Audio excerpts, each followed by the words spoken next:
amigos, nos complace mucho tener esta mañana la participación de la arquitecta Raiza Banfield. Ella ocupó el cargo de vicealcaldesa del Distrito Capital, una ambientalista reconocida, y le damos la bienvenida. ¿Cómo está usted, Raiza?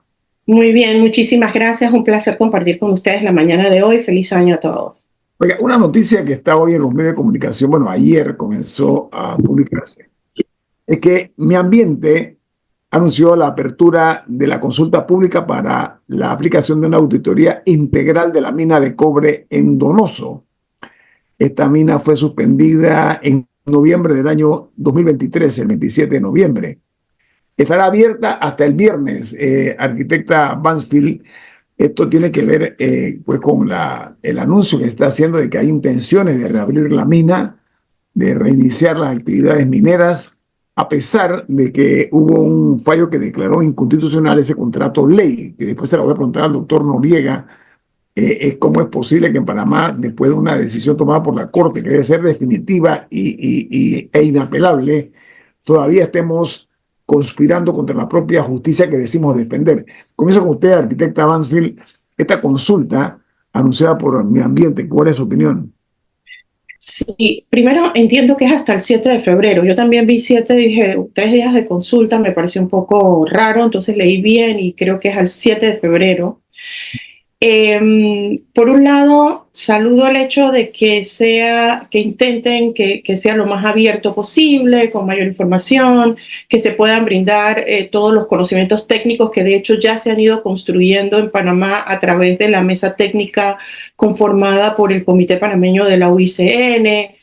Sin embargo, tengo la mala impresión, y ojalá y no sea basada en las experiencias anteriores ya vividas, de que este tema de la auditoría técnica y con todos los conocimientos que el sector ambiental y científico de Panamá pueda aportar, no sea para el proceso de cierre como tal, sino para justificar, dije, bueno, el sector científico y ambiental de Panamá sugirió esto, así que bajo estos parámetros vamos a llevar a cabo una operación de explotación segura para cerrar en la fecha X. Ese es mi temor. Entonces, que usen todo esto para justificar una apertura en donde el sector ambiental dijo cómo tenía que darse los controles y las auditorías para que Mi Ambiente fiscalizara. Esa es mi especulación. Lo correcto, y así se lo dijimos al ministro Navarro cuando sostuvimos una reunión con él por los meses de julio, agosto, recién iniciado el gobierno, que la auditoría tenía que traer a la mesa qué era cuál era el estado, la línea base de lo que allí se encontraba después de todos estos años de operación ilegal, etcétera, etcétera, etcétera. De modo que con esos parámetros, ver qué medidas de precaución se tenían que tomar para iniciar el cierre de la operación, que cerrar una operación y tomar las medidas pertinentes no es lo mismo que abrirla para cerrarla tomando medidas pertinentes. Y en ese juego de palabras nos pueden llevar, porque ya han venido los expertos económicos, el presidente de la Cámara de Comercio, el mismo ministro de Economía y Finanzas diciendo que hay que abrir la mina porque los fondos, etcétera, etcétera, etcétera. Entonces nos llevan en esta dilación para forzarnos ante las situaciones que aparentan que la mina es necesaria para la economía nacional. Doctor Noriega, desde el punto de vista eminentemente jurídico, entendiendo lo que dice el principio, en principio esto va a intentar evaluar lo que se llaman los riesgos y los daños ambientales. Esa es una de las razones de ser de esto que ha anunciado Mi Ambiente, pero yo insisto en que esa tosudez, esa insistencia, y lo han dicho abiertamente muchísimas personas, de reabrir la mina a pesar de que se suspendió producto de un fallo de la Corte Suprema de Justicia, doctor. ¿Eso va a contrapelo realmente la esencia misma de la justicia o no? Bueno, pero sí me parece importante acotar que, o sea, dentro de las 4 razones que plantea el comunicado, por lo menos de Mi Ambiente, para la realización de esta auditoría, el cuarto dice determinar los costos necesarios de un plan de cierre ambientalmente responsable. Así plantea lo del plan de cierre. Y no sé si ya existe una auditoría de lo que hay. Doctor Noriega. Sí, yo creo que coincido 150% con redes. Y yo creo que tenemos que dejarnos el juego de palabras. Porque yo puedo hacer una auditoría para un plan de cierre y decir, necesitamos 10 años para cerrar. Y como necesitamos 10 años para cerrar, la mina tiene que operar para pagar los 4.000 millones que cuesta el cierre, por decir algo. Y entonces hay sectores de la opinión pública que te van a decir que necesitamos esos fondos para el Seguro Social. Entonces, estamos en una situación jurídicamente muy delicada. Hay un fallo de la Corte Suprema de Justicia que declaró nulo ese contrato. Esa mina tenía que estar cerrada. Y hay una ley de la Asamblea Nacional, la ley 407 del 2023, que declaró una moratoria indefinida de la minería metálica en Panamá. Entonces, tenemos dos situaciones jurídicas hasta este momento irrefutables, no pueden ser cambiadas. Y el gobierno y ciertos sectores están coqueteando con la idea bueno, o sea, estamos hablando de violar la ley. Olvídense de que si estamos a favor o en contra de la minería, estamos hablando de violar la ley. En un Estado de Derecho, un fallo de la Corte. Ustedes se imaginan el escándalo en Estados Unidos, o en Costa Rica, o en Chile, o en Alemania, que un gobernante estuviera discutiendo, o el presidente de la Cámara de Comercio hubiera salido con algo de, bueno, vamos a sugerir tal o cual cosa que va contra un fallo de la Corte Suprema de Justicia. Digo, el escándalo sería mayúsculo. Y aquí lo tomamos de una forma muy deportiva. Entonces, pero doctor, a ver, juego de palabras. Poniendo ese tema aparte, yo creo que tenemos que entender varias cosas. Primero, el hecho de que haya que hacer una auditoría refleja precisamente las debilidades de todo este proceso de evaluación ambiental que hubo con respecto a la mina. Segundo, el propio Ministerio de Ambiente, con el licenciado Minciada de Concepción, sus técnicos hicieron visitas y documentaron 200 y tantas infracciones. O sea, quiere decir que allí lo que hay que hacer es primero hay que hacer una auditoría, y esta ha sido mi posición el primer día, una auditoría para determinar el monto de los daños que Panamá debe reclamar. Primero, allá hay daños ambientales, allá hay daños a los recursos hídricos, daños a las comunidades que Panamá debe de documentar para reclamarlos. Segundo, debe identificar pues, las tareas que hay que hacer para restauración y demás, y presentarle la cuenta a la mina, porque eso va a ser un tema de arbitraje. Recordemos que estamos en un tema de arbitraje. Entonces, estamos aquí con un coqueteo desde el gobierno de Cortizo, perdónenme, estamos con ese coqueteo de si sí, si no. Había 562 millones de dólares en el Banco Nacional que había avanzado la minera. Con eso alcanzaba y sobraba para hacer estas tareas. Y se lo llevaron, se lo gastaron en lo que ellos se lo gastaron. Entonces, aquí ha habido una actitud criminal por parte de la clase política con respecto a la gestión de la mina. Debemos entender lo siguiente. Uno, no es posible operar ecológicamente de forma sostenible una mina en una región tropical. No Exacto. Hay la tecnología, no se puede hacer. Exacto. Uno. Dos, Panamá necesita saber el monto, el cuánto nos cuestan los daños ambientales. ¿Cuáles son los daños ambientales? No solo los daños en la zona de la explotación minera. Allá hay daños posibles en la zona marino-costera, a la que llegaron residuos, a la que llegaron químicos, etcétera, etcétera. Ese monto tiene que contabilizarse. Lo que ha pasado con las aguas subterráneas, ese monto tiene que contabilizarse. Entonces, eso es hacia donde debería estarse enfocando el Estado panameño. Bueno, doctor Noriega, retomo y nos quedan unos minutos. Con los descubrimientos logrados por Mi Ambiente en la administración pasada, de la serie de incumplimientos y de abusos y de excesos que cometió esta empresa minera, no se tomó cartas en el asunto. O sea, se hizo público porque si no nosotros íbamos de todas maneras los medios a sacarlo, ¿no? Así que se curaron en salud en ese sentido, pero no pasó nada, doctor. En cualquier país civilizado, y somos un país civilizado, ¿eso tuviera consecuencias o simplemente fue un...? Totalmente. El ex procurador Caraballo hubiera tenido que hacer cosas. Esto voy a mencionarlo porque tenemos que reconocerlo como tal. Esto no se hubiera sabido sin el trabajo de la periodista investigativa Maritene Ser, porque eso estaba hush-hush, esto estaba escondido por ahí.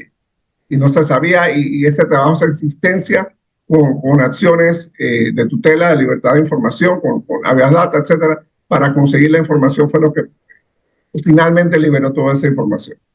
Entonces fue el trabajo de los medios de comunicación el que hizo que esto fuera público. Si no, estaría por ahí escondido, nadie lo sabría. Entonces, yo creo que lo fundamental es entender, primero, el haber permitido la mina fue un error político y un error económico de Panamá. Tenemos que subsanar ese error, hay que ir a un arbitraje y hay que prepararse para ir a un arbitraje. Y eso requiere la auditoría económica y la auditoría ambiental. Saber cuánto es el daño provocado por el daño ambiental, cuánto va a costar resarcirlo. Hay daños que nunca se van a poder recuperar. Son irreparables.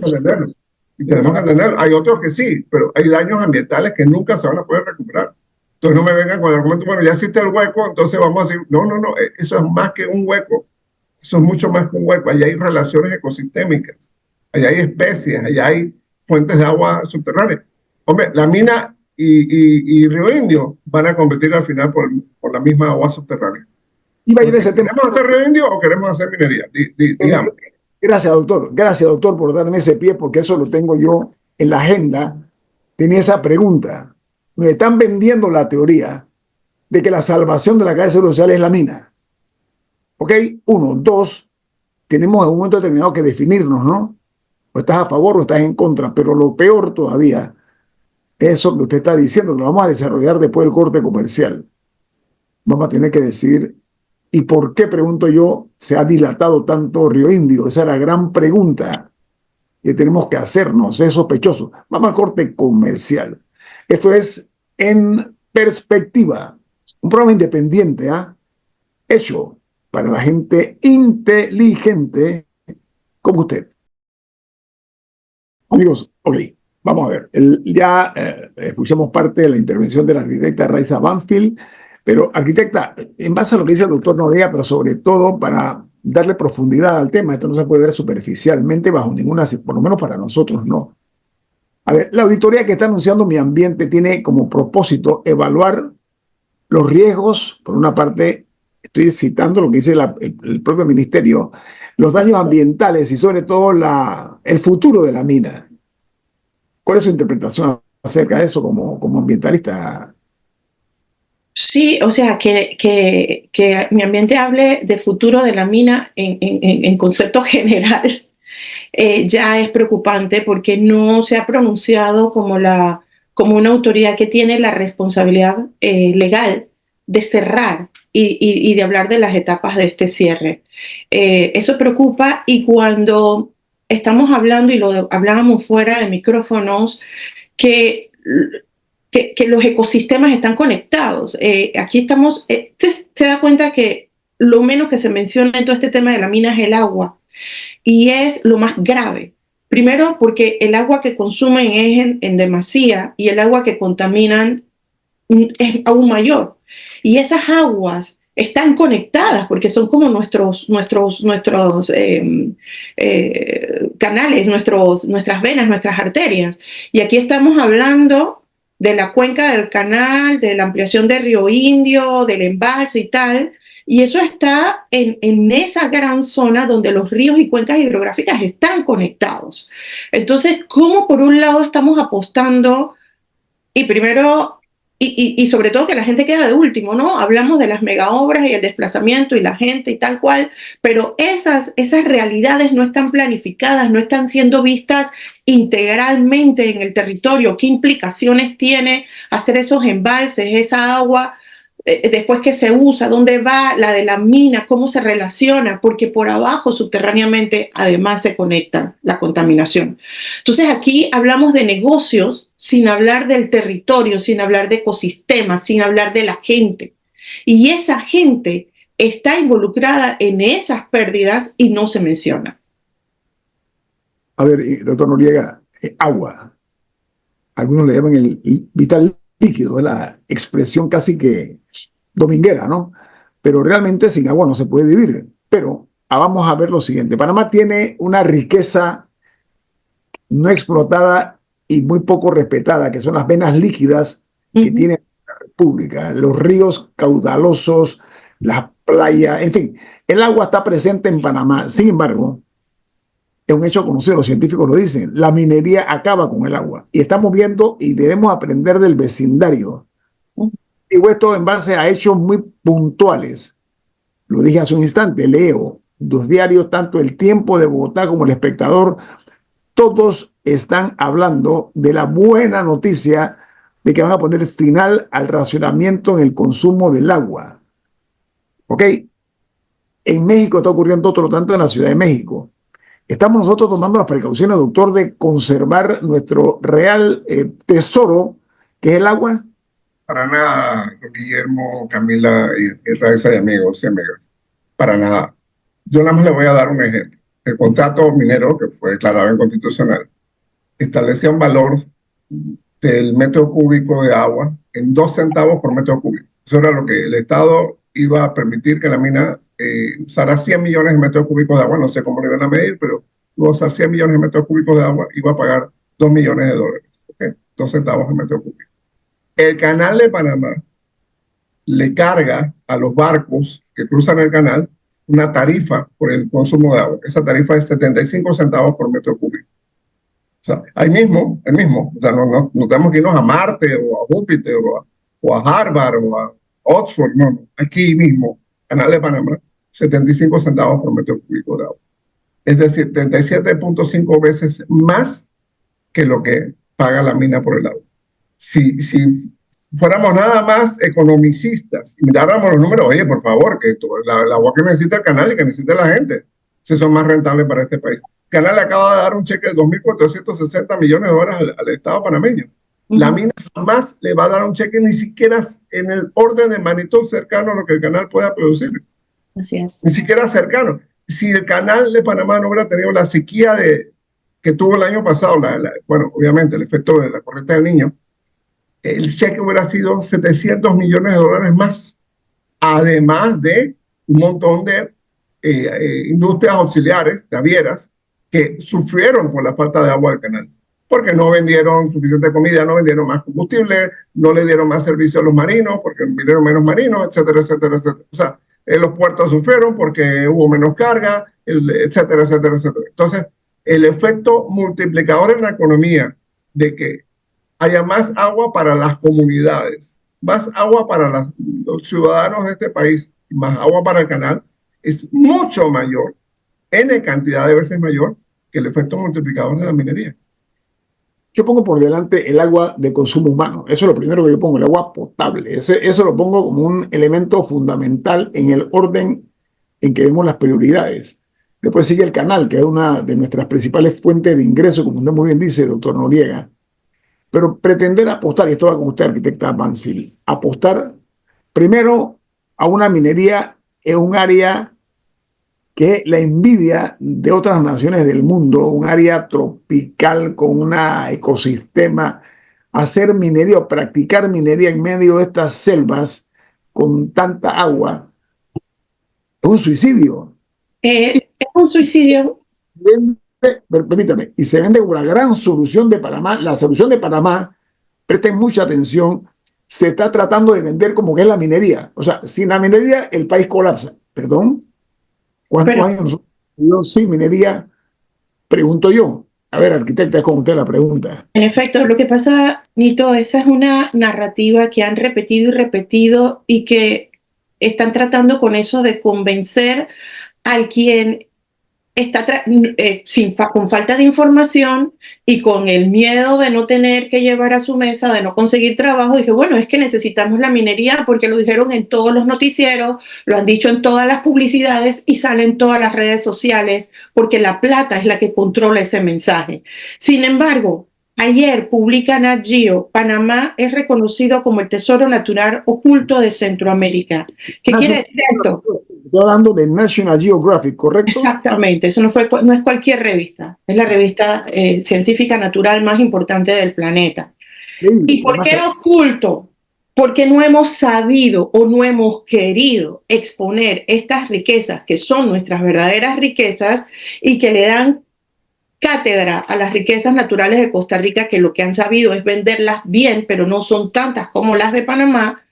Y mientras nosotros no sepamos eso, no estemos empoderados con ese concepto, no sintamos arraigo a eso. Pueden venir de afuera los First Quantum y los puertos norteamericanos sobre manglares protegidos y las carreteras que quieren hacer en Colón y los embalses aquí y allá, y todo de manera desarticulada y desarraigada procede porque el discurso es generar empleo y buen negocio para el que está invirtiendo, pero el país pierde. Y no es que no tengamos que hacer carreteras y no necesitemos puertos y no necesitemos cosas, no necesitamos minería, porque lo otro es lo que nos da economía, ya lo dijo el doctor Noriega, pero esas cosas tienen que estar articuladas y dentro de un plan estratégico de nación que sepamos qué país queremos construir de cara a los siguientes 50, 100 años. Pero aquí, como no sabemos a dónde vamos, llega cualquiera y nos marea.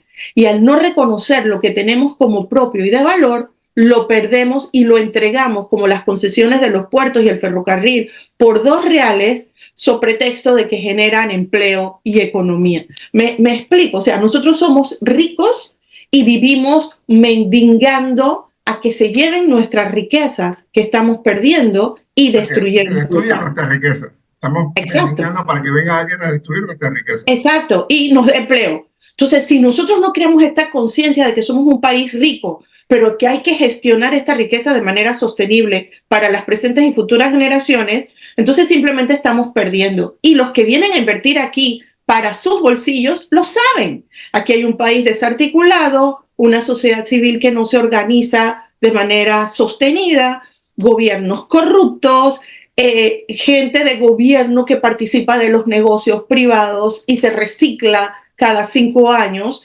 Eso también está pasando y es parte del problema. Entonces no les conviene que nos enteremos de lo que el mundo sí sabe, que Panamá es un país de los 26 puntos de biodiversidad más importantes del planeta. Está Panamá. Y nosotros seguimos ignorantes de esa situación y actuando como si fuéramos pobres. Mi amada madre me decía lo siguiente: el valor de las cosas se sabe cuando se pierde. Nunca se me ha olvidado, me ha quedado acuñado aquí en la mente. Aprendamos a cuidar lo que tenemos, a valorarlo. Panamá tiene el agua que necesitan otros países y nos sobra, nos damos el tupé, el caché de que la despilfarramos, ¿ok? La despilfarramos. Esa fuga de agua es fuga de dinero, pero sobre todo de salud. Doctor Noriega, en 2 minutos, déme su opinión acerca de lo de Río Indio, porque vamos a ir a otro tema, doctor Noriega. ¿Por qué si sabemos que Río Indio es la solución, lo dicen los expertos en la materia, ¿por qué postergarlo y darle más importancia a la mina que a Río Indio, doctor?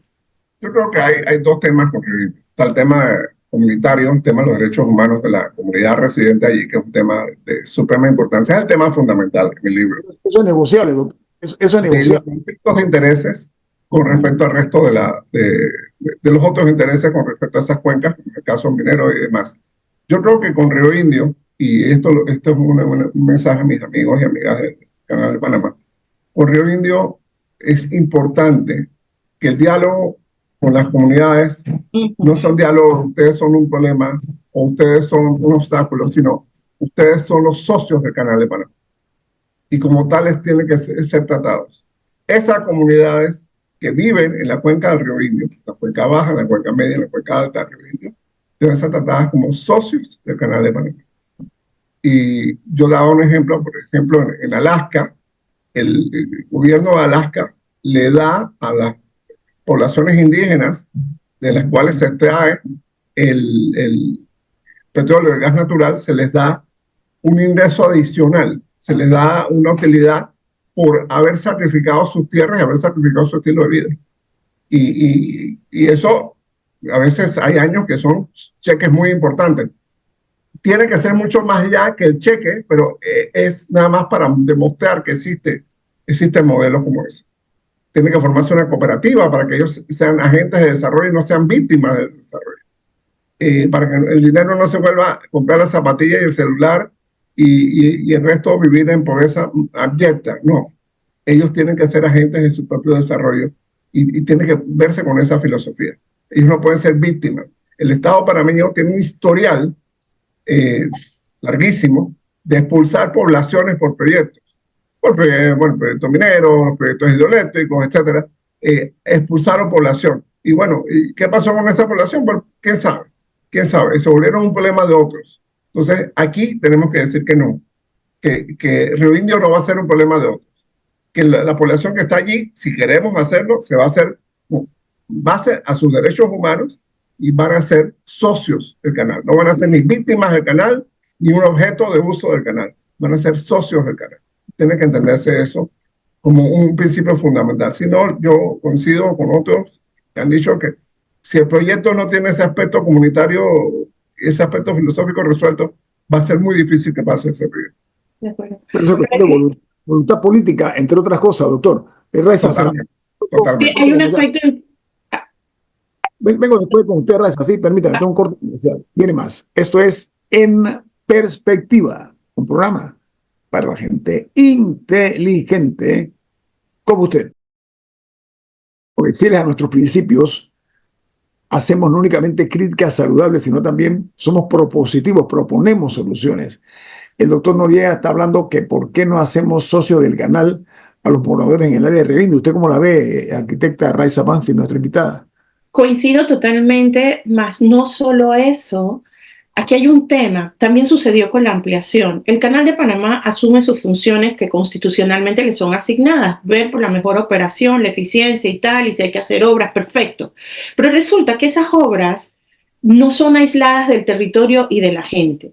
Entonces, cuando se está planificando un tema como el embalse, ustedes han visto correr el río Indio, es un río maravilloso, es la vida de no solo la comunidad de Río Indio, sino de parte de la región de la costa abajo, involucra actividades pesqueras, comerciales, una serie de cosas ocurren en el entorno. ¿Dónde están el resto de las instituciones, entre otras el Ministerio de Vivienda y Ordenamiento Territorial, que tendrían que estar actuando un plan de reordenamiento de Río Indio, donde van a ver cómo se van a combinar todas las actividades tradicionales, la cultura, la historia, la actividad ecológica y agroecológica que tiene el territorio dentro de ese nuevo escenario? No se trata solo de que te voy a desviar este río, lo embalso aquí, y tú vas a tener agua y vas a tener tu indemnización y ya está. No se trata de un mecanismo meramente de negociación y compensación. Se trata de una visión de población, de comunidad, de territorio, y eso se ignora.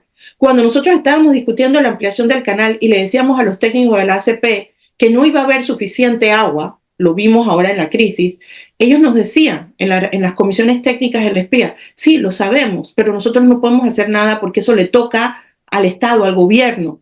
Y el gobierno no hizo su parte. Entonces, no podemos seguir teniendo una ACP que va por delante haciendo lo que le corresponde, pero un gobierno que mira a otro lado porque dice, eso es competencia de la ACP y yo tengo otros asuntos. Mientras sigamos haciendo eso, entonces tenemos una población que justamente se está levantando en rechazo de un proyecto que puede ser beneficioso, pero que está siendo mal manejado, mal comunicado, mal enfocado y desarticulado del territorio y su gente.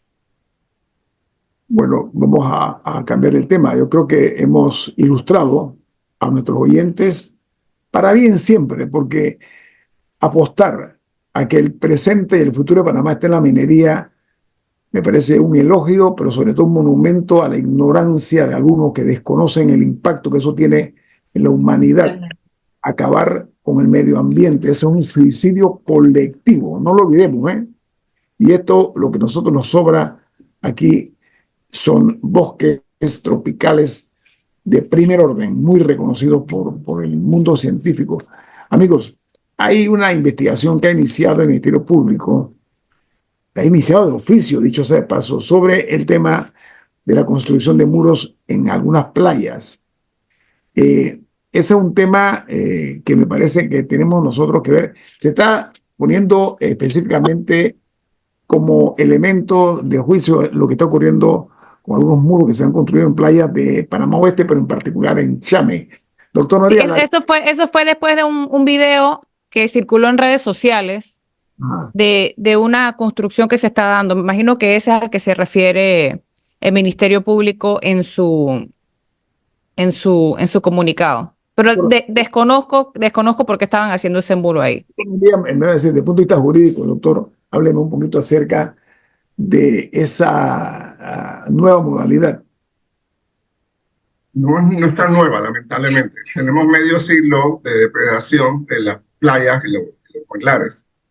intensificado pues, por el boom de bienes raíces, mala organización del sector turismo, ha llevado a la destrucción de ese recurso. Entonces, la gente cada vez quiere estar encima del mar. No entienden, primero, el tema del cambio climático, segundo, el tema de los derechos de terceros, el derecho de todo el país de acceder a sus playas.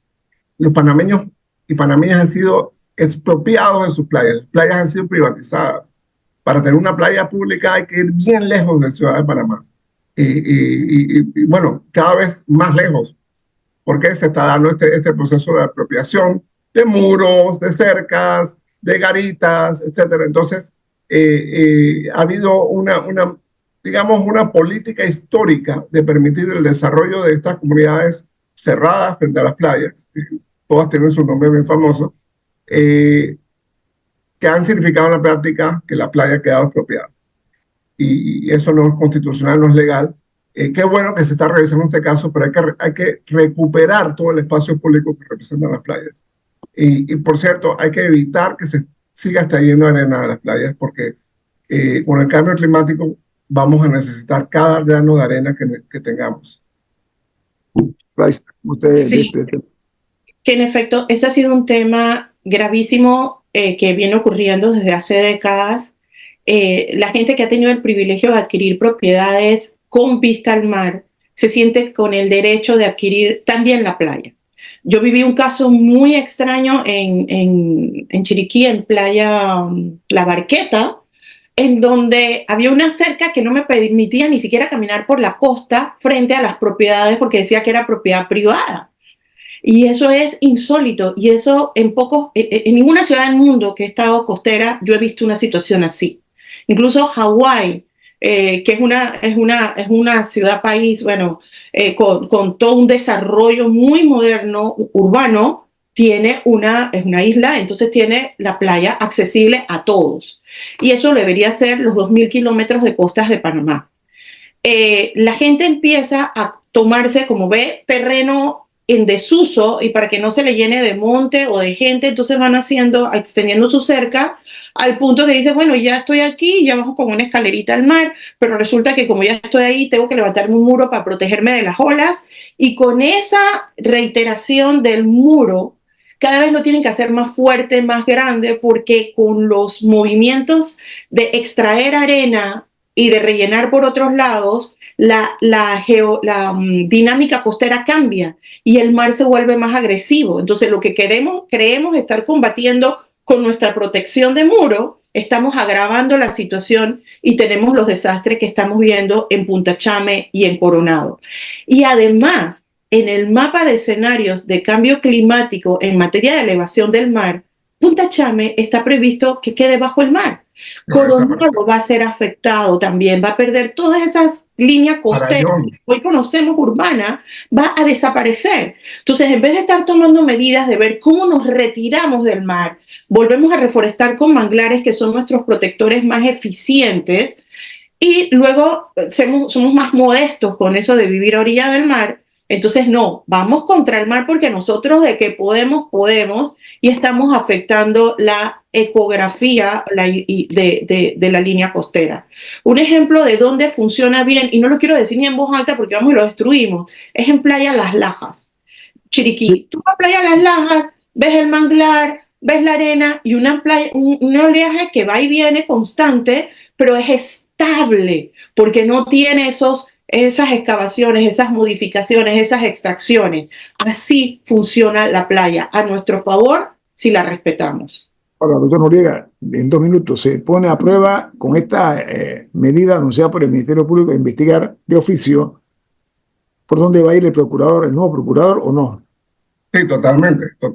Y aparte, el Ministerio de Economía y Finanzas también debería investigar de oficio este tema porque se trata de propiedad pública. Las playas son propiedad del Estado, son propiedad de todos y todas. Entonces, el Ministerio de Economía y Finanzas también debería estar investigando qué está pasando con este recurso. Okay. Gracias, arquitecta Raiza Banfield. Ha sido un placer tenerla siempre, usted con sus comentarios muy acertados. Que tenga un buen día. Igualmente, un placer. Saludos. Ha finalizado En Perspectiva, un análisis para las mentes inteligentes. Por los 107.3 de Omega Estéreo.